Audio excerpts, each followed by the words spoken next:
The van doesn't look special at first. No flashing lights. No police markings bold enough to draw attention.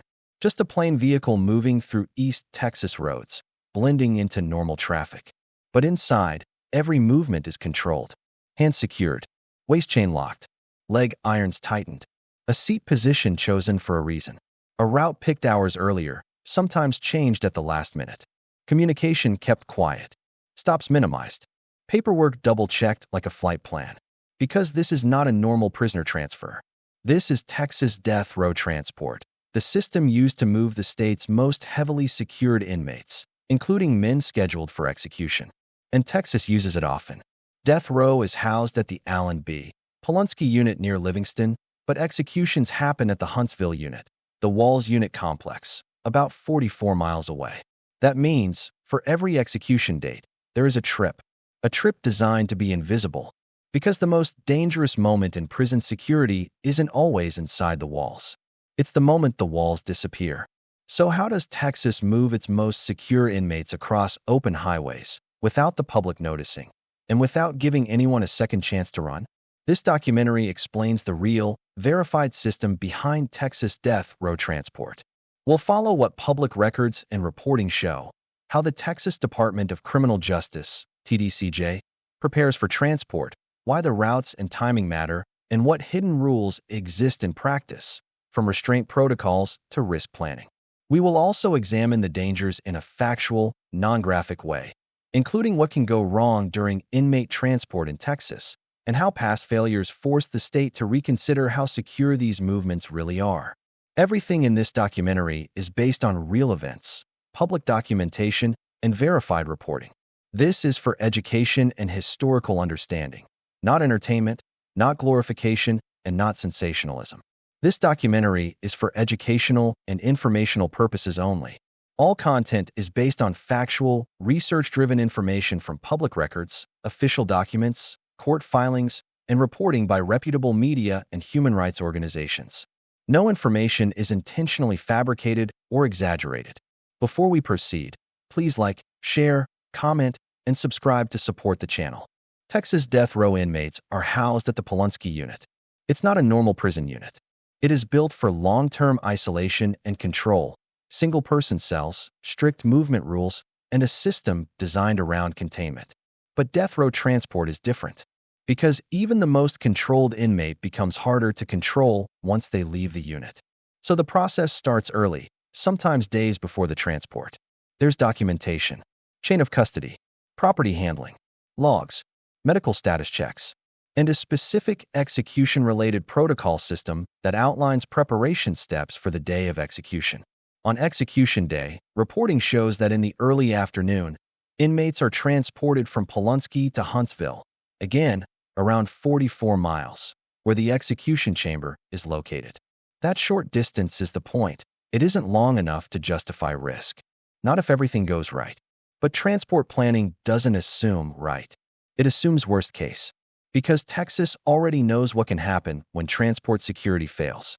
In May 2022, an inmate named Gonzalo Lopez escaped during a transport trip for a medical appointment.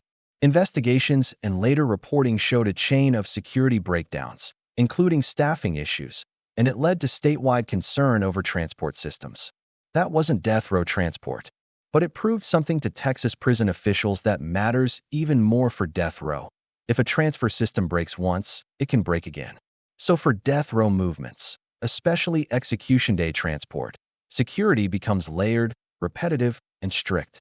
Even small decisions are treated as security decisions.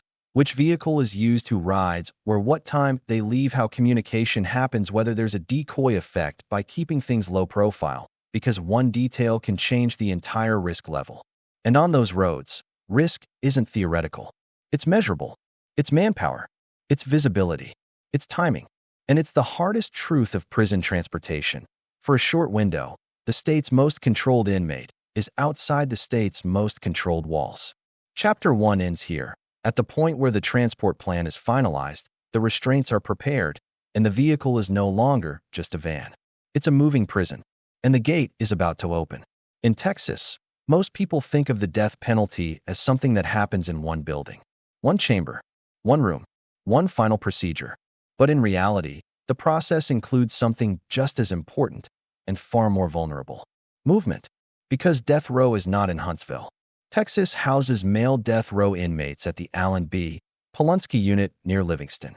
Executions take place at the Huntsville Unit, inside the Walls Unit complex.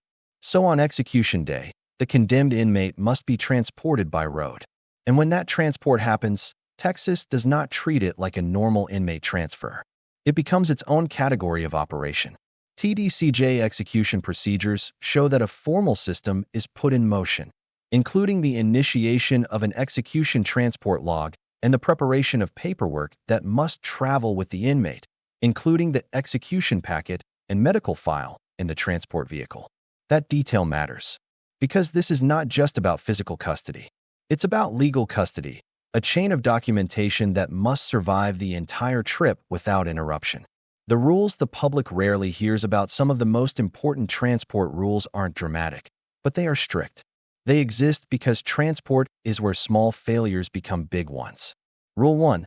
Keep it quiet. The transport time is not publicly advertised. The route is often kept undisclosed. Even witnesses and media, who may attend the execution, typically do not see the transport itself. Rule 2. Build the system around the worst moment, not the best one. Execution day transport treats the inmate as high risk even if the inmate has no prior escape attempt. Because escape risk isn't only about the inmate. It's also about outside interference, a crash, a medical emergency, a last-minute legal ruling, miscommunication between units. The key idea is simple. The trip must be predictable to the system and unpredictable to everyone else. Rule 3. Every minute outside the prison is treated as exposure. The distance between Livingston and Huntsville is not far, but it's far enough for something to go wrong. A few miles of open highway can become the only opening the inmate will ever get. So the system doesn't just plan for transport. It plans for the possibility that transport becomes a crisis. The shadow of a real failure. Texas learned the cost of transport failure the hard way. In May 2022, inmate Gonzalo Lopez escaped during a transport to a medical appointment. Official reviews and major reporting later described how staffing shortages and skip procedures created weaknesses, and Lopez was able to get free and flee. Death row transport is not the same as that incident. But prison leadership doesn't need it to be the same. It only needs to be possible. Because the 2022 escape proved something that is now part of the transport mindset. A secure system can still fail if routines become sloppy. And routines become sloppy when people are tired, understaffed, rushed, or overconfident. That is exactly why death row transport has so many layers of control. Not because it's theatrical, because it's fragile. The most important hidden rule, if there is one rule that truly defines death row transport in Texas, it's this. Nothing is allowed to depend on one person doing one thing correctly. It's why restraints are redundant. It's why logs are formal. It's why the route is guarded by secrecy. It's why the travel window matters. Execution day is legally complex, emotionally intense, politically sensitive. So Texas transport policy treats the trip like a moving courtroom file and a moving threat at the same time. And then, when the van arrives in Huntsville, the inmate does not go straight to the chamber. There's another step, another controlled holding area. Because Huntsville is not the end of the transport story. It's the beginning of the final sequence. Chapter 2 ends here, with the transport complete, the gates of Huntsville opening, and the condemned inmate entering a place designed for one thing only. But outside those walls, something else is happening. People are gathering. Witnesses are arriving. Phones are lighting up with last-minute legal updates. And in Texas, sometimes, everything changes at the last possible second. So what happens when the transport succeeds, but the execution schedule doesn't? By the time the transport vehicle reaches Huntsville, one key fact has already become true. The inmate has left the physical control of death row. That may sound minor, but in prison operations, location is everything. At the Polunsky Unit, death row is built around isolation and layered containment. At Huntsville, the inmate is now inside a facility designed for something different, the final legal process of execution. Texas execution procedures show the inmate is received, logged in, and held while the system prepares the next phase. The paperwork travels with the inmate, and the time window becomes tightly controlled. But here's the part the public often doesn't consider. Even after a smooth transport, Texas still has to face the biggest uncertainty of all, the courts. Why timing becomes its own security strategy. Execution day runs on a schedule because it has to. Witnesses travel. Attorneys wait for court updates. Families of victims arrive. Reporters are positioned. Staff are assigned shifts. But the state cannot control one final variable, a sudden court order. A stay of execution can be issued close to the scheduled time. And when that happens, the system enters a very rare category of risk. It now has to decide what to do with an inmate who has already been transported. This isn't hypothetical. It has happened in Texas and across the U.S. Some stays come hours before.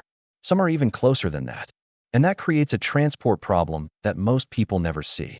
Because the safest execution transport is simple, Polunsky-Huntsville process completed. But a legal interruption forces a new path, Huntsville back to Polunsky. That means a second transport, a second exposure window. And unlike the first trip, the second trip happens under different conditions. Higher emotional stress, increased public attention, possible protests, or crowds' uncertainty inside the prison system, possible changes in staffing and timing. This is why Texas keeps routes and timing so controlled, not just for the inmate, but for everyone around the operation. The route isn't just a line on a map. Look at a map and the distance seems simple, Livingston to Huntsville. But transport planning in prison work is never just distance. It includes intersections, traffic risk, road construction, potential vehicle failure points, where help is available, where it isn't, how quickly the situation can be contained if something breaks. When a prison transfer goes wrong, it usually doesn't begin with drama. It begins with a delay, a mechanical issue, a traffic stop, a medical complaint, a wrong turn. That's why, in high-security movements, the route is treated as operational information, not public information. It isn't about secrecy for its own sake. It's about reducing exposure. The quiet reality, staff risk, is real. Execution day transport is one of the most sensitive assignments a corrections officer can receive. Not because it is always dangerous, but because if something goes wrong, the consequences are massive. And Texas doesn't only consider the risk to the public. It considers risk to transport officers, risk to other drivers, risk to facilities on both ends. The Gonzalo Lopez escape in 2022 didn't happen during an execution transport, but it still reshaped the reality of the job. Reporting described failures tied to staffing shortages and procedure breakdowns. In other words, even a well-designed system can collapse if it runs without enough trained people. That is the quiet, uncomfortable truth behind hidden rules. Not every rule is about the inmate. Some rules exist to compensate for what the system cannot guarantee: perfect staffing, perfect attention, perfect calm. And then there's the turning point no one sees inside Huntsville. Execution day can feel like a countdown. But the inmate isn't counting down time the same way the state is. For the inmate, something else becomes true. This is the last moment where the process could still stop. That changes behavior, not always in visible ways. Sometimes it becomes silence. Sometimes it becomes bargaining. Sometimes it becomes emotional control. Sometimes it becomes unpredictability. And that is why the final stage of this system becomes so strict. Because when the outcome is final, there is nothing left to lose. So the holding process, the movement inside the Huntsville unit, the control of contact, and the limit on opportunities become part of the same transport mindset. Keep the environment stable. Keep the decision points limited. Keep the system calm. But there's still one problem left. A problem not on the route, not in the paperwork, not in the restraints. A problem built into the reality of America's most secure inmates. Even when everything is controlled, human behavior is not a machine. And sometimes, transport doesn't fail because someone tries to escape. Sometimes it fails because of something quieter, something psychological, something unseen until it happens. Chapter 3 ends here, with the inmate held at Huntsville, the schedule moving forward, and the most dangerous variable still unresolved. What is going through the inmate's mind during the final transport chain? And how does the system manage it without triggering crisis? By the time an inmate is inside Huntsville on execution day, transport is no longer just a vehicle ride. It has become a psychological corridor, a narrow path where every step is controlled, because every step can affect behavior, staff safety, and the stability of the entire process. The public often imagines that a death row inmate is transported like a high-profile criminal in movies. But the real system is far less dramatic and far more procedural. Execution procedures used by Texas show that transport and custody are documented and structured as part of a formal sequence, with specific logs, checklists, and required documentation. And behind those documents is a deep understanding of one thing. A prisoner on execution day is not just an inmate. He is a person under extreme pressure, and pressure changes behavior. Why the system doesn't rely on cooperation, a key concept in high-security corrections, is that you never build safety on hope. You never build safety on personality. You never build safety on a promise. Even if a person appears calm. Even if the person has been compliant for years. Even if everyone believes there is no risk. Because the death penalty creates a rare emotional reality. The inmate knows the future. Most prisoners, even those serving life sentences, have uncertainty ahead of them. Court motions, appeals, prison routine, time. But on execution day, uncertainty collapses. And when uncertainty collapses, people respond differently. In corrections research and operational practice, the most common psychological patterns seen in high-stakes custody events include emotional shutdown, sudden agitation, bargaining, and negotiating, loss of impulse control, heightened sensitivity to perceived disrespect, panic reactions. This does not mean chaos is inevitable. It means the system must assume that instability is possible even without warning. That's why Texas death row transport and holding procedures focus so heavily on limiting unpredictable contact, reducing opportunities for sudden movement, using restraint systems that remain secure even if the inmate resists, keeping transitions brief and supervised, not because the inmate is superhuman. Because under enough stress, human behavior becomes harder to predict. The invisible danger, despair, and disruption. One of the hardest truths about execution day custody is this. Not every crisis is an escape attempt. Sometimes the crisis is emotional collapse. Sometimes it's despair. Sometimes it's refusal. And sometimes it's an act meant to interrupt the process. The system is designed to prevent any action that could create injury, panic, or an emergency that forces changes in custody. So the rules tighten in exactly the areas where distress is most likely to appear.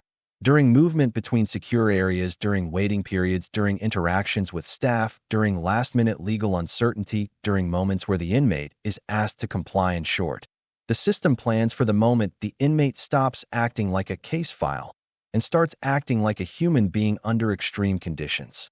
Why transport is treated as a single fragile chain, from Polunsky to Huntsville. The inmate passes through multiple layers of custody. Death row security, transport security, Huntsville intake, custody, execution, holding protocols. Each layer is secure on its own. But together, they create a chain. And chains are only as strong as their weakest link. Texas has learned from transport failures, like the Gonzalo Lopez escape in 2022, that one weak moment can undermine the entire structure, even if the overall system is designed to be secure. Again, Lopez was not on death row. But that's not the lesson.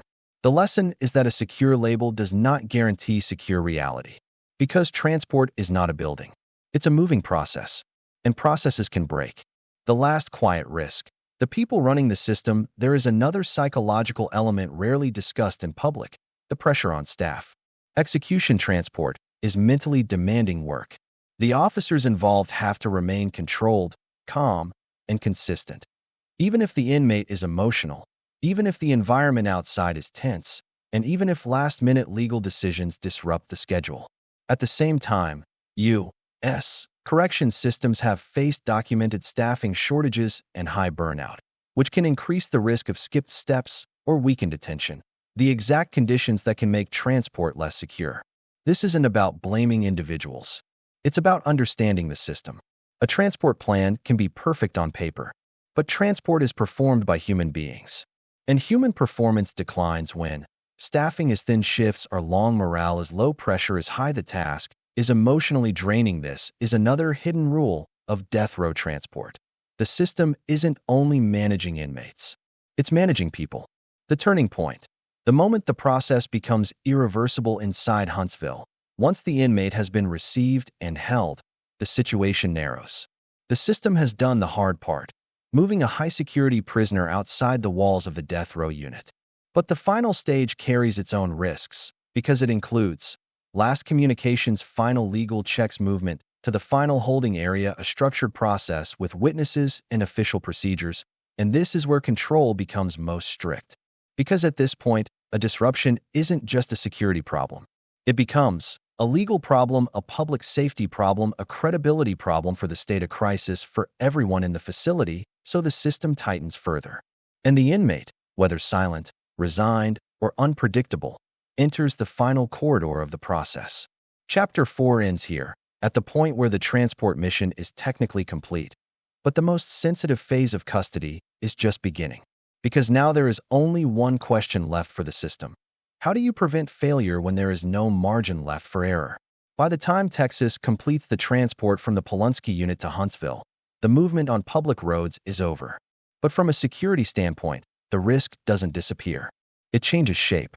Inside Huntsville, every step becomes smaller, tighter, and more controlled, because in this final phase, even minor disruption can force major consequences. Texas execution procedures show the process is built on formal checkpoints, required documentation, custody logs, and structured steps that continue after the inmate arrives. This is where the system becomes most strict, not because the state expects chaos, but because it cannot afford uncertainty. The 3 risks the system is designed to prevent, even without describing anything graphic. It's important to understand what Texas is trying to avoid in the final hours. Risk 1. Operational disruption. The state's process depends on timing, staffing, and secure movement. Disruption can trigger delays, emergency responses, or breakdowns in control. Risk 2. Legal disruption. The death penalty system is uniquely exposed to last-minute court changes. A late stay, appeal ruling, or legal intervention can force the system to pause, reverse, or restart custody procedures. Risk 3. Public safety and credibility. Execution day is high visibility. A transport failure or custody incident isn't just internal. It becomes a statewide crisis, affecting trust in prison security and government operations. This is why hidden rules exist. Because in Texas, the death penalty isn't only a punishment. It's also a public operation. And public operations must be controlled. Why the system stays quiet until it's over. There is a reason Texas execution transport is rarely seen by the public. It is not designed to be witnessed. It's designed to be completed. That's why so much of it relies on low-profile movement, limited disclosure, and rigid procedures. The system isn't trying to create mystery. It's trying to remove variables. A death row transport is safest when nobody knows the details, nobody can predict the timing, nobody can interfere, and nothing unexpected happens on the road. The state keeps it quiet because attention itself becomes a risk factor. The lesson Texas learned from transport failures, even though the Gonzalo Lopez escape in 2022 was not death row related, it became a modern warning sign for Texas prison leadership. Transport is vulnerable when staffing is thin, procedures are missed, or risk is underestimated. That incident showed something important. Prison security isn't just walls and fences. It's planning, staffing, and discipline, repeated every time. Death row transport is where the system proves whether it can do that consistently. Because unlike inside a prison, there is no backup fence on the highway. Texas death row transport is one of the most controlled movements in American corrections. Not because it is dramatic, but because it is exposed. For a short time, the state moves its most secure inmates through the public world. And that movement demands more than restraints and vehicles. It demands procedures, planning, staffing, secrecy, and discipline every single time. The hidden rules aren't there to create fear. They exist because history has shown what happens when transport becomes routine, when systems become understaffed, or when people believe nothing can go wrong.